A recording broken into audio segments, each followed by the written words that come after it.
Thiruvananthapuram വഞ്ചിയൂരിൽ junior അഭിഭാഷകയെ മർദ്ദിച്ച ബെയിലിൻ ദാസിന്റെ ജാമ്യാപേക്ഷയിൽ വിധി പറയുന്നത് തിങ്കളാഴ്ചത്തേക്ക് മാറ്റി. ബെയിലിന്റെ കണ്ണിനും മുഖത്തും പരിക്കുണ്ടെന്ന് പ്രതിഭാഗം ഇന്നും വാദിച്ചു. കോടതിയുടെ തീരുമാനം എന്തുതന്നെയായാലും അംഗീകരിക്കുമെന്ന് ശ്യാമിലി പറഞ്ഞു.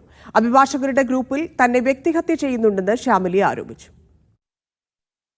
ജുഡീഷ്യൽ 1ാം ക്ലാസ് മജിസ്ട്രേറ്റ് കോടതി 11 അവധിയായതിനാൽ മജിസ്ട്രേറ്റ് കോടതി 12ലേക്ക് ബെയിലിൻ ദാസിന്റെ ജാമ്യാപേക്ഷ മാറ്റിയിരുന്നു. ഇന്നലത്തേതിന് സമാനമായ വാദപ്രതിവാദങ്ങൾ പ്രോസിക്യൂഷന്റെയും പ്രതിഭാഗത്തിന്റെയും ഭാഗത്തു നിന്നുണ്ടായി. പ്രതിക്ക് ജാമ്യം കൊടുക്കരുതെന്നും ഇരയുടെ രഹസ്യമൊഴി രേഖപ്പെടുത്തിയിട്ടില്ല എന്നും പ്രോസിക്യൂഷൻ വാദിച്ചു. നിയമത്തിൽ ധാരണയുള്ള ആളാണ് പ്രതിയെന്നും പ്രോസിക്യൂഷൻ. പ്രതിയുടെ മെഡിക്കൽ സർട്ടിഫിക്കറ്റ് വീണ്ടും കോടതിയിൽ ഹാജരാക്കിയായിരുന്നു പ്രതിഭാഗത്തിന്റെ വാദം. മുഖത്തും കണ്ണിനും പരിക്കുണ്ടെന്ന് പ്രതിക്ക് വേണ്ടി വാദിച്ചു. 1 മണിക്കൂറിലേറെ നീണ്ട വാദത്തിനൊടുവിൽ ജാമ്യാപേക്ഷയിലെ ഉത്തരവ് തിങ്കളാഴ്ച പറയുമെന്ന് മജിസ്ട്രേറ്റ് അറിയിച്ചു.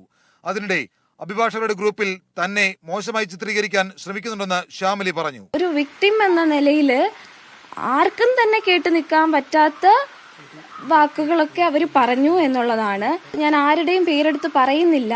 എനിക്കതിൽ പേടി ഉണ്ടായിട്ടൊന്നുമല്ല, വേണ്ട, ഞാൻ കാരണം ആരും ഒരു ബുദ്ധിമുട്ട് അനുഭവിക്കേണ്ട. കോടതിയുടെ തീരുമാനം എന്തുതന്നെയായാലും അംഗീകരിക്കുമെന്നും വഞ്ചിയൂർ കോടതിയിൽ തുടർന്നും പ്രാക്ടീസ് ചെയ്യുമെന്നും ശ്യാമിലി. അറസ്റ്റ് ചെയ്തപ്പോൾ തന്നെ ഞാൻ പറഞ്ഞ കാര്യമാണ്, എനിക്ക് നീതി ലഭിച്ചു കഴിഞ്ഞു. കോടതിയുടെ ഉത്തരവ് എന്ത് തന്നെ ആയാലും എനിക്കതിൽ മറുത്തൊരു അഭിപ്രായവും ഇല്ല എന്നുള്ളതാണ്. 14 ദിവസത്തേക്ക് റിമാൻഡ് ചെയ്ത പ്രതി പൂജപ്പുര ജയിലിലാണ്.